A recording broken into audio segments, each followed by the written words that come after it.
shirt. Now in the novelization, it's explained that a female fan actually made Flash this shirt and gave it to him. And that he wears it a lot in order to try and get her attention. I guess he really liked this female fan. Now, I could wear this shirt for this video, but I'm just too fat. So buckle up as things are about to get weird and kinky as we look into Flash Gordon, the version you've never seen. Part 1. The long and complicated history of Flash Gordon.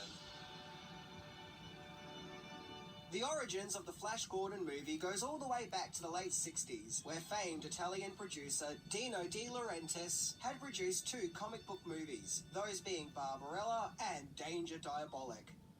Both movies were released in 1968, and both were pretty far out and psychedelic with their 1960s aesthetics. And at this time, Laurentiis also intended on making a theatrical movie of fellow comic book character, Flash Gordon, a swashbuckling comic strip character whom had been around since 1934. So De Laurentiis bought the rights to the character. At that point, De Laurentiis tried to get fellow Italian filmmaker Federico Fellini to make this Flash Gordon movie, but that didn't end up happening. And at this stage, it was now the early to mid-70s, and a young aspiring filmmaker called George Lucas wanted to make an exciting space opera like no other, and decided to make a modern Flash Gordon movie. However, he was unable to acquire the rights from De Laurentiis, so Lucas would do what anyone else would do who tried to make a Flash Gordon movie and failed miserably. Why, he went on to create Star Wars, of course. Yeah, instead of relying on an old franchise, Lucas just made his own, and Star Wars came out, and it was suddenly the biggest thing ever. So at this stage, De Laurentiis realised, hey, this whole science fiction space opera thing is pretty popular right now. Maybe it's time to return to the possibility of making a Flash Gordon movie. I mean, after all, he owned the rights. De Laurentiis hired Nicholas Roeg to direct, who had directed several surreal movies like Don't Look Now and The Man Who Fell to Earth, as well as Enter the Dragon scriptwriter Michael Allen, who was also hired to write a script.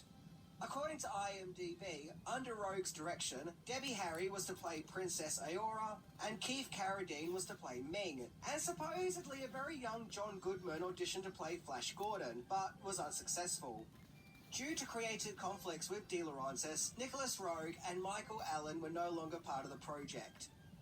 The Good, the Bad and the Ugly director, Sergio Leone, was being courted to direct, but he felt the script strayed too far away from the original premise of Flash Gordon. For example, in the original comic strip, Flash is a polo player, but in order to be more in the moment, in the movie he's now a football quarterback.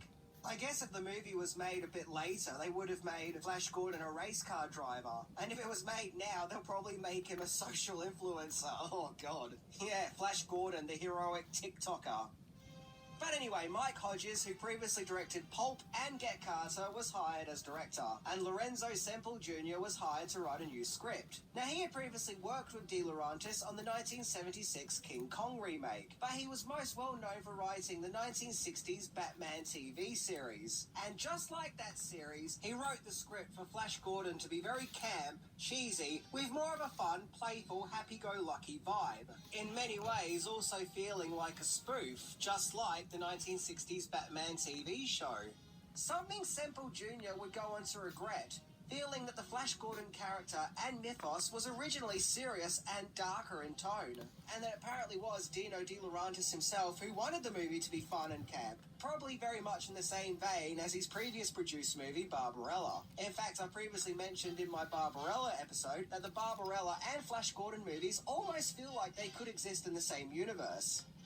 Now, Laurentiis' number one choice to play Flash Gordon was Kurt Russell, but he turned the gig down and decided to star in Escape from New York instead. So Sam Jones was hired after he was spotted on a dating show, as well as the rest of the cast, including Max von Sydow as Ming, Topol as Zarkov, Brian Blessed as Voltan, Melody Anderson as Dale, Timothy Dalton as Baron, and Ornella Muti as Aora. And the shoot supposedly wasn't an easy one, on the account of communication issues on set. The movie was being filmed on sound stages at Elstree and Shepperton Studios in England, with half the crew being English and the other half being Italian, which made the shoot really difficult, and apparently many crew members did consider walking out during the filming. That's how heated things got. There was supposedly a lot of improvising going on during the shoot. Things were just being made up on the spot, which probably only added to the confusion. For example, Pink Floyd were originally being pursued to make the music for the movie, but that didn't work out, so Queen was approached instead. And when De Laurentiis found out about this, as in the man who's in charge, his response was, "Who are the Queens?" Yeah, once again, he was in charge. And the famous flash jump, which has become a well-loved and iconic part of the movie, was improvised by Sam Jones, as they just couldn't figure out how to end the damn movie. By accounts, Jones and De Laurentiis really didn't get along while filming the movie and frequently clashed. And at some stage during the filming, Jones got into some kind of physical fight with someone, which led him to getting a really nasty cut on his face, and thus led to a trip to the hospital, of which De Laurentiis rushed to the hospital where Jones was being treated to make sure that his face was okay and fine for filming. However, tensions became so bad, Jones left the UK and flew back home to the States. This was all while Flash Gordon was still incomplete, which meant that Jones couldn't film audio dialogue for his character, meaning a voice actor would have to be dubbed over all of Flash Gordon's lines, as well as a stunt double would have to be used for certain scenes. And thus, because of this, plans for a sequel were scrapped. Had those involved had any idea that Flash Gordon would become such a huge popular movie later down the track, if they actually would have put aside their differences and possibly egos as well to make sequels? I mean, they would have had to have done, right? Part 2. Scrapped ideas and concepts. So there are several concepts and scenes that were going to be filmed for Flash Gordon, or maybe even were filmed but were dropped. To me, the most baffling and bizarre deleted scene would have seen the Dale character turn into a spider. Yeah, it was a dream sequence, and Dale actress Melody Anderson had spent 6 hours in the makeup chair getting herself made up to look like a horrific spider creature, which included a giant spider head which weighed 20 pounds. And literally after being made up, director Mike Hodges felt that there was just no place in the movie to feature this bizarre spider transformation scene. It almost sounds like someone in the production randomly got the idea of Dale turning into a spider and commissioned for that scene to be shot, but didn't take into account the fact that there pretty much was nowhere in the movie to place this scene, which I guess goes back to the communication difficulties of this production. In the original script, after Flash Gordon is executed, a distressed Dale yells out that Ming is merciless, and Ming likes this sentiment, which is where his title, Ming the Merciless, comes from. Yeah, look, I don't have any tears that was scrapped, as despite this movie, even that sounds a little too cheesy and goofy. In the original script, when Ming uses his ring on Dale and puts her into a trance-like state of arousal, sorry, I couldn't think of a better way to describe this, it's explained that Dale is having erotic visions of being on a picnic with Ming in the 1920s, where I guess they skip the sandwiches and go straight for dessert, if you know what I mean. IMDb adds that in the original script, there was to be a Tiger Man character who assists Flash on his adventure.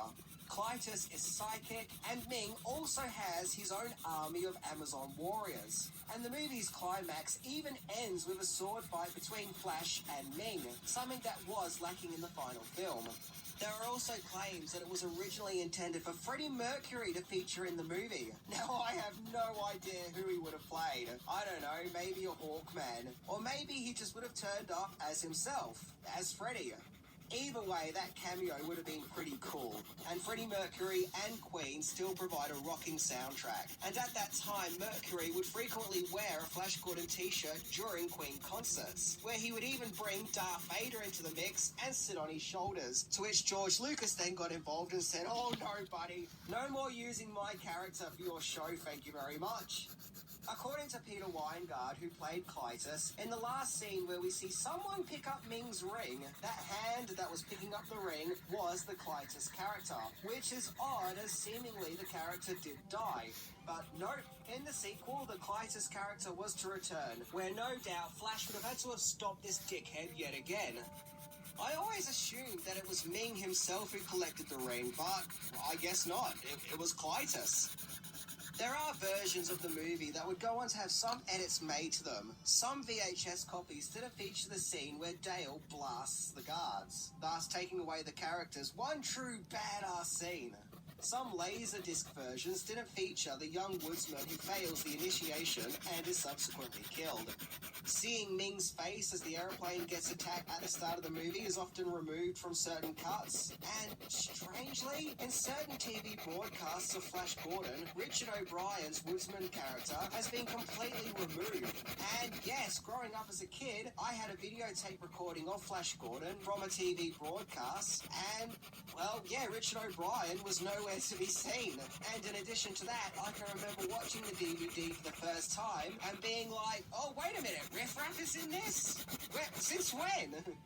There are even some scrapped costumes, like this rare movie poster where we see Flash Gordon in these green shorts and boots. Well, originally I thought this was some artist's interpretation. But nope, there's some behind-the-scenes photos of Flash Gordon wearing these shorts and boots. I guess this was a costume test, I don't know. Or maybe this is what Flash Gordon was wearing when he was executed. But I always thought those shorts were black. Okay, look, maybe things are just gone too far. When it's getting to the stage where I'm having to talk about in great detail Flash Gordon's little leather shorts, yeah, we've probably gone too far. Flash Gordon's shorts